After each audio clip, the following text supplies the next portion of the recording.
6월 9일 금요일 청소년 큐티인 제목은 77절과 나팔절입니다. 오늘 본문은 하나님이 이스라엘 백성에게 77절에 드려야 할 여러 제사를 말씀하시며 그날에 성회를 공포하고 아무 노동도 하지 말라고 명하시는 말씀이고요. 또 가난한 자들과 거류민을 위해 곡식을 다 거두지 말고 남겨두라고 말씀하신 뒤 나팔절 규례도 알려주시는 말씀입니다.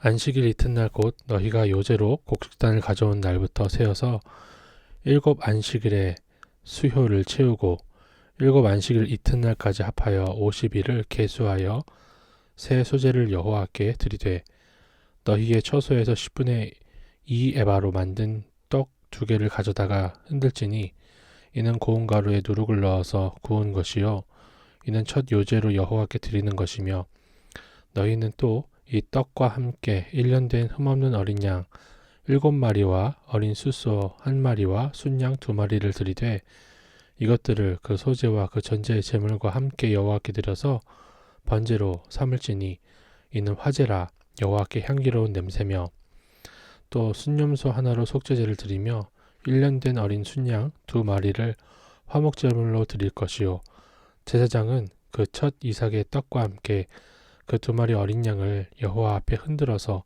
요제를 삼을 것이요 이것들은 여호와께 드리는 성물이니 제사장에게 돌릴 것이며 이날에 너희는 너희 중에 성회를 공포하고 어떤 노동도 하지 말지니 이는 너희가 그 거주하는 각처에서 대대로 지킬 영원한 규례니라.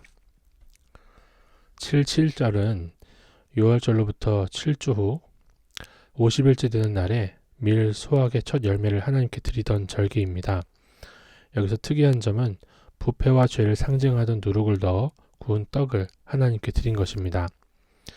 누룩은 음식을 발효시키고 부풀리는 특성 때문에 사람을 부패하게 하는 죄를 상징하기도 하지만 천국에 비유되어 풍성함을 상징하기도 해요. 자격 없는 내게 주어지는 주의 은혜에 진심으로 감사할수록 더욱 풍성한 은혜를 누릴 수 있다는 것입니다. 주께서 허락하신 사건마다 말씀으로 해석하고 감사하는 사람에게 주님은 풍성히 갚아주십니다. 적용해보세요. 나는 하나님이 허락하신 것에 감사하며 풍성한 복을 누리나요? 내가 감사하지 못하는 일은 무엇인가요? 이어서 읽어보겠습니다. 너희 땅에 곡물을 벨 때에 반 모퉁이까지 다 베지 말며 떨어진 것을 줍지 말고 그것을 가난한 자와 거류민을 위하여 남겨두라. 나는 너희의 하나님 여호와이니라.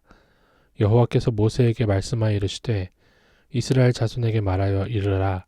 7째 달 곧 그 달 첫날은 너희에게 쉬는 날이 될지니 이는 나팔을 불어 기념할 것이요 기념할 날이요 성회라. 어떤 노동도 하지 말고 여호와께 화제를 드릴지니라. 하나님은 땅의 곡물을 다 베어 추수하지 말고 가난한 자와 거류민을 위해 남겨두라고 하십니다. 이는 가난한 사람이나 나그네처럼 형편이 어려운 사람들을 돕고 배려하게 하시려는 하나님의 뜻입니다. 하지만 아무리 가난한 자라도 남겨진 곡물을 얻으려면 자기 손으로 추수하는 수고를 해야 되죠. 새해 첫날은 나팔을 불며 새해를 허락하신 주께 감사드리는 나팔절로 지킵니다. 말씀이 나의 삶 가운데 나팔 소리처럼 물려 퍼지는 것이 축복입니다.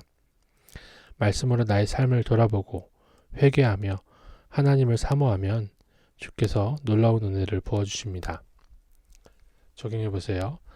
하나님은 불공평하셔 라고 원망하는 이유는 무엇인가요? 내 손으로 수고하지도 않으면서 하나님께 축복만 바라지는 않고 있나요? 오늘 큐티 묵상 간증은 감사를 회복하는 예배라는 제목인데요.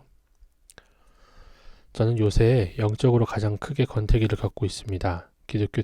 기독교 학교에 다니고 있지만 어떤 말씀에도 은혜를 받지 못하고 마음이 메말라 갑니다. 하나님을 뜨겁게 만난 경험이 있기에 이렇게 변한 제가 처음에는 당황스럽고 성령 충만한 친구들이 부럽기도 했습니다. 하지만 아무리 기도해도 예전처럼 하나님과 가깝게 느껴지지도 않고 기도하고 찬송하는 것이 괴로워지자 나만 빼고 다 은혜를 받고 있는 것 같아 하나님께도 반감이 들고 교회도 나가고 싶지 않아졌습니다. 말씀이 없는 일상이 반복되니 크고 작은 감사도 모두 사라졌습니다. 얼마 전에는 큐티하라고 권면하시는 엄마에게 그놈이 하나님 지겨워 라는 말까지 하고 말았습니다. 자기 중심적인 생각으로 꽉 차 있다 보니 불안정하고 감정의 기복도 심해진 것을 저 자신만이 느끼면서도 어차피 기도해도 달라질 것이 없다며 SNS나 인터넷 동영상에 빠져있는 상황입니다. 오늘 말씀에서 하나님은 이스라엘 백성에게 7절의 규례를 주시며 하나님의 은혜를 기념하라고 하십니다. 떡을 굽고 가축을 제물로 드리고 가난한 자들까지 돌아보며 영육의 안식을 누리라고 구체적으로 알려주십니다. 주님의 은혜가 느껴지지 않는다고 말씀과 예배를 멀리하는 저에게 다시금 예배로 돌아오라고 구원의 은혜를 기념하라고 말씀하시는 것 같습니다. 힘든 마음 그대로 가지고 주일 설교 말씀을 귀 기울여 잘 듣고 교회 소그룹 모임에 저의 상태를 구체적으로 말하고 기도를 부탁하겠습니다.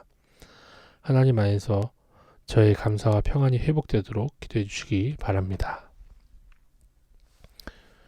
경험을 안 해봤으면 이런 상태가 정상적이지 않다는 것, 사실 이게 정말 은혜를 경험한 사람이니까 이렇게 민감하게 반응을 하면서 자신을 돌아보는 것 같아요. 그럼에도 감사가 없는 신앙생활이 얼마나 무서운지를 스스로 알고 말씀으로 깨달았기에 또 회복하게 하실 줄로 믿습니다.